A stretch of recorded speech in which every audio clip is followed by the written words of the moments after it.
Hi, I hope you're doing well. My name is Bruna and today we're going to talk about Artemis. Artemis is the goddess of the hunt and moon. She's daughter of Leto, a nature deity, and Zeus, and twin sister of Apollo, god of the sun. Let me paint a picture of Artemis so you can start imagining who she is and understanding her a little bit better. Imagine a beautiful, tall goddess in the middle of the wilderness, wearing a short tunic comfortable enough to allow her to run free in the wild. She's surrounded by beautiful nymphs and a pack of hounds to hunt with, and she's in possession of her bow and arrows. As a virgin goddess, she feels whole without a man. Her identity and self-worth is based on who she is and what she does. This is Artemis, the personification of an independent, free, feminine spirit.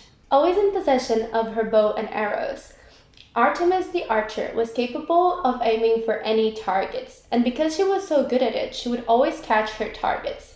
That's why goal focus and perseverance are so strong characteristics in Artemis. However, her targets are always personally meaningful to her. So she comes up with these personal targets and she uses her determination, her perseverance, and her strength to achieve that. We can think of her as an untamed woman. She has this undomesticated nature. And because of that, for her, it's very meaningful to feel one with nature. That's why she loves walking along deserted beaches, or watching the stars at night, or hiking up a huge mountain so she can see this amazing, breathtaking view, or even to just simply fall asleep under a tree.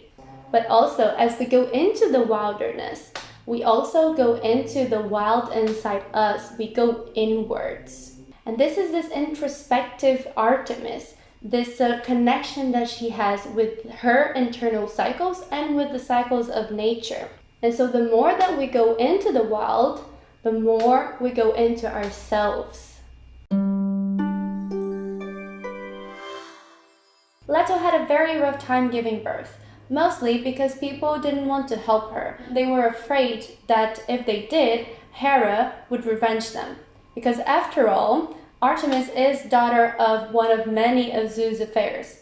And we do know that Hera is a very jealous goddess. When Artemis was finally born, she had to help her mother give birth to her twin brother, Apollo.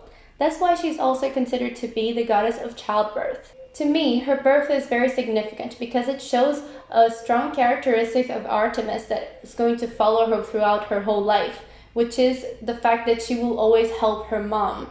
So the very first thing that she does when she is born is to help her mom. And throughout her whole life, she goes to her mom's rescue recurrently. There was this one time where Leto was going to Delphi, and this giant Tityus tried to rape her. Artemis appeared in a blink of an eye and saved her. But she does not only answer to her mom's cries, she's also known to act quickly and decisively to protect those who appeal to her, especially women.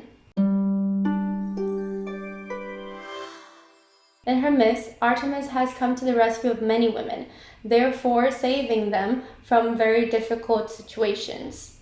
But she also was always in company of nymphs, so she created this sisterhood where all of them could express themselves freely and exist freely without any intervention of men. That's why Artemis is like the women's voice. She raises concerns such as childbirth, sexual harassment, equality. So we can see clearly how her birth myth actually shaped her into becoming this woman who fights for women's rights.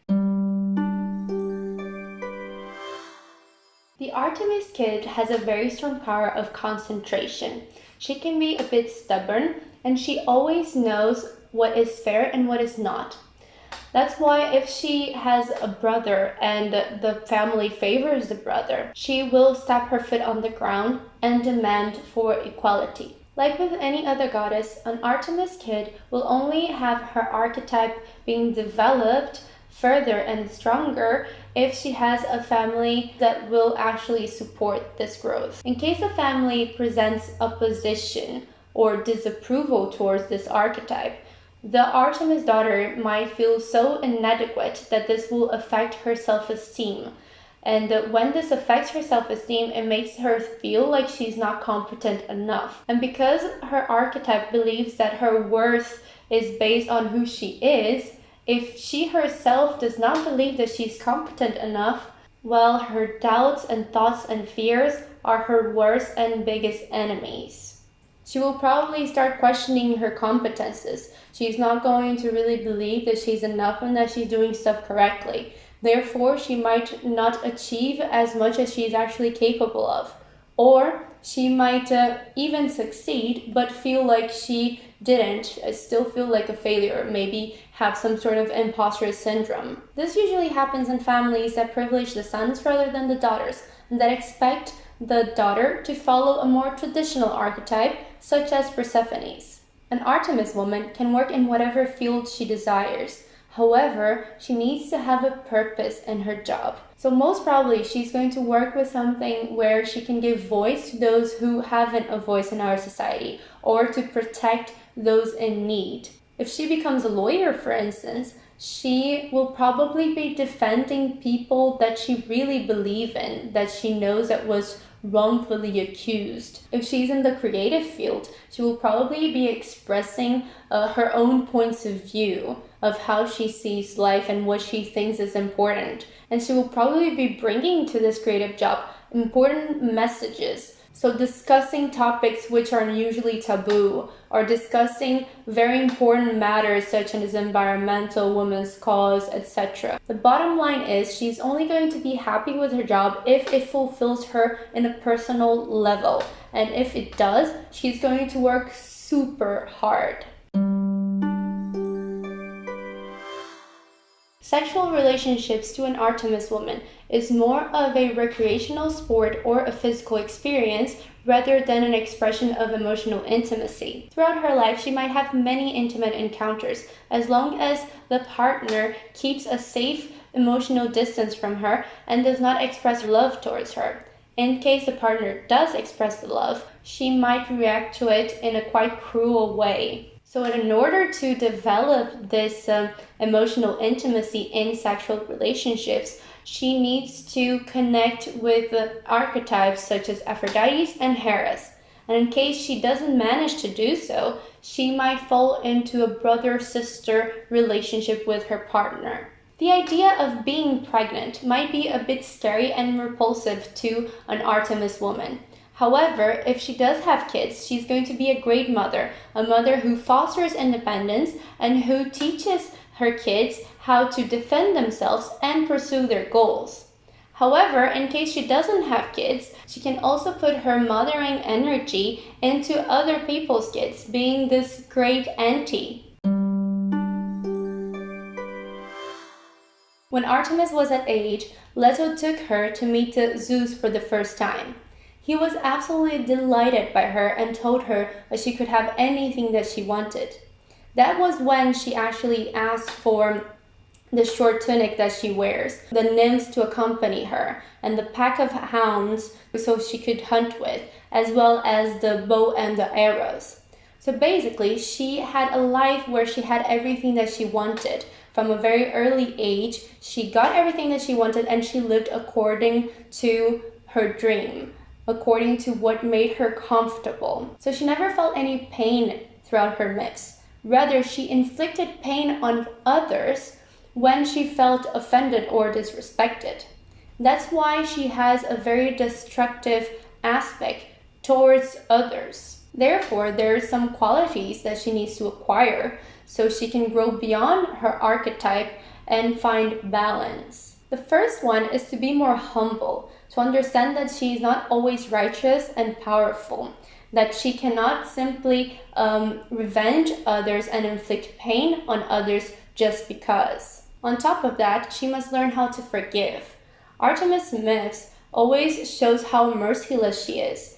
Whenever she feels offended or disrespected, she really inflicts pain on others, and because she understands the world as black and white, as good or bad, if she judges that the person did something wrong, she feels like this justifies any of her actions. For that, an Artemis woman needs to develop compassion, empathy, and learn how to forgive the other. And this can come quite naturally and gradually throughout an Artemis woman's life, because obviously we do not live in myths, so we do not have a perfect environment around us.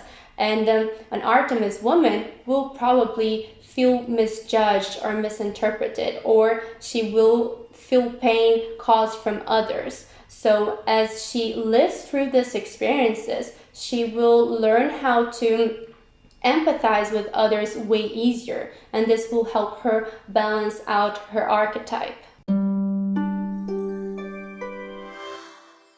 If you have a high percentage of Artemis, you're probably a very adventurous woman. You probably would rather think of the next adventure that you're going to go to rather than the clothes that you're going to wear in some sort of date or going out with friends. You also probably enjoy staying in rather than going out, staying more connected to nature and maybe isolating yourself in the mountains or near the beach rather than living in the city, in big cities.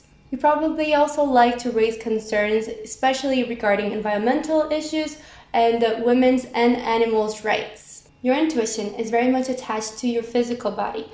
That's why exercising is so good for your body. You feel active, you feel healthy, and you feel reinvigorated.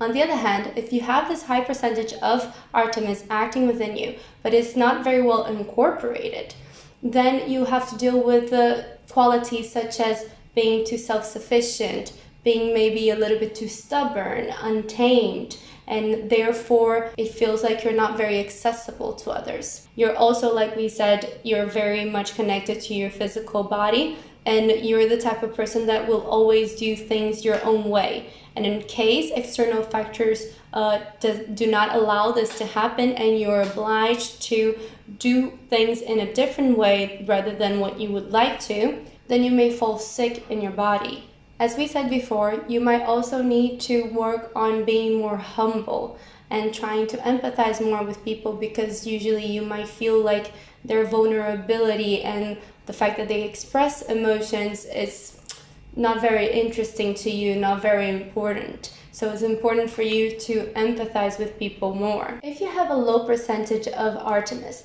she might be trying to inspire you to be more free, to rebel yourself more often, to be more autonomous, independent, and throw yourself into new adventures and new experiences. She might be trying to empower you, to make you understand what you want, what makes you happy, what are your dreams. She might be inviting you to stop following patterns that society or others impose to you. Instead, she invites you to follow your own instincts and intuition so you can empower yourself and follow your dreams. I hope that now you feel more familiar with Artemis and that you understand her energies and understand how you connect to her or not. And let us know if you do feel connected to her, or if you feel like you would like some tips to connect to her energy even more. Thank you so much for watching, and see you on the next video. Bye-bye.